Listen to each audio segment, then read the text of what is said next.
الصلاة والسلام عليك يا رسول الله وعلى آلك وأصحابك يا حبيب الله. الصلاة والسلام عليك يا نبی اللہ وعلى آلك وأصحابك يا نور اللہ. آج ہم عورت کے ایام حیض کے متعلق احادیث کریمہ ملاحظہ کریں گے. اس سے پہلے اگر آپ اس چینل پر نیو ہیں تو اس چینل کو لازمی سبسکرائب کرتے جائیے گا. حضرت عائشہ رضی اللہ تعالی عنہا سے روایت ہے، میں رسول اللہ صلی اللہ تعالی علیہ وآلہ وسلم کے سر مبارک کو حائضہ ہونے کی حالت میں بھی کنگھا کیا کرتی تھی. رسول اللہ صلی اللہ تعالی علیہ وآلہ وسلم کے ساتھ آپ کی ازواج میں سے ایک نے اعتکاف کیا. وہ خون اور زردی نکلتے دیکھتیں، تشت ان کے نیچے ہوتا اور نماز ادا کرتی تھیں. ان عائشہ رضی اللہ تعالی عنہا، آپ نے فرمایا کہ ہمیں حیض آتا تو کپڑے کو پاک کرتے وقت ہم خون کو مل دیتے، پھر اس جگہ کو دھو لیتے اور تمام کپڑے پر پانی بہا دیتے اور اسے پہن کر نماز پڑھتے. حضرت زینب رضی اللہ تعالی عنہا نے کہا کہ مجھ سے ام سلمہ رضی اللہ تعالی عنہا نے بیان کیا کہ نبی کریم صلی اللہ تعالی علیہ وآلہ وسلم روزے سے ہوتے اور اسی حالت میں ان کا بوسہ لیتے، اور میں اور نبی کریم صلی اللہ تعالی علیہ وآلہ وسلم نے ایک ہی برتن میں جنابت کا غسل کیا.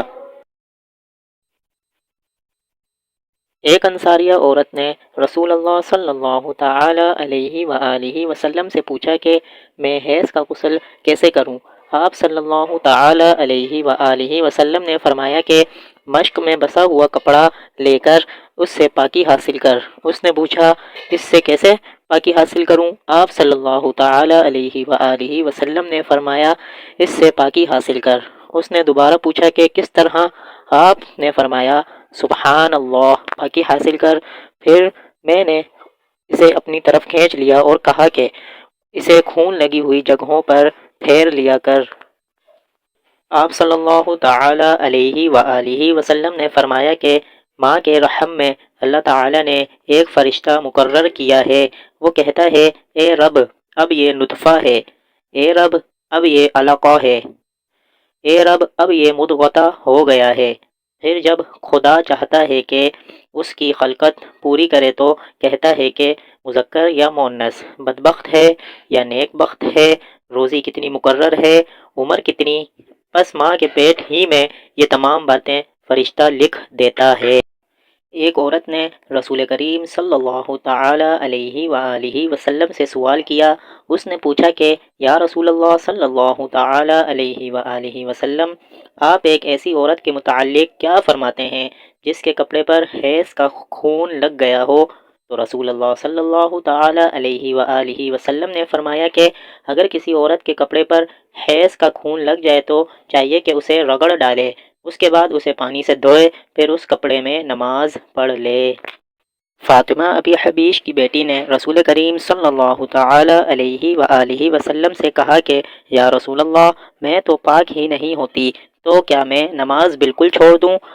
حضرت صلی اللہ تعالی علیہ وآلہ وسلم نے فرمایا کہ یہ رگ کا خون ہے، حیض نہیں. اس لیے جب حیض کے دن جن میں کبھی پہلے تمہیں عادتاً حیض آیا کرتا تھا آئے تو نماز چھوڑ دے، اور جب اندازہ کے مطابق وہ دن گزر جائیں تو خون دھو ڈال اور نماز پڑھ. حضرت عائشہ رضی اللہ تعالی عنہا نے خبر دی کہ وہ رسول کریم صلی اللہ تعالی علیہ وآلہ وسلم کو حائضہ ہونے کی حالت میں کنگھا کیا کرتی تھی، اور رسول کریم صلی اللہ تعالی علیہ وآلہ وسلم اس وقت مسجد میں معتکف ہوتے. آپ اپنا سر مبارک قریب کر دیتے اور حضرت عائشہ رضی اللہ تعالی عنہا اپنے حجرے ہی سے کنگھا کر دیتیں حالانکہ وہ حائضہ ہوتیں. حضرت عائشہ رضی اللہ تعالی عنہا سے روایت ہے، میں نبی کریم صلی اللہ تعالی علیہ وآلہ وسلم کے ساتھ ایک چادر میں لیٹی ہوئی تھی، اتنے میں مجھے حیض آ گیا، اس لیے میں آہستہ سے باہر نکل آئی اور اپنے حیض کے کپڑے پہن لیے. حضور صلی اللہ تعالی علیہ وآلہ وسلم نے عرض کیا کیا تمہیں حیض آ گیا ہے؟ میں نے عرض کیا ہاں. پھر مجھے آپ نے بلا لیا اور میں چادر میں آپ کے ساتھ لیٹ گئی.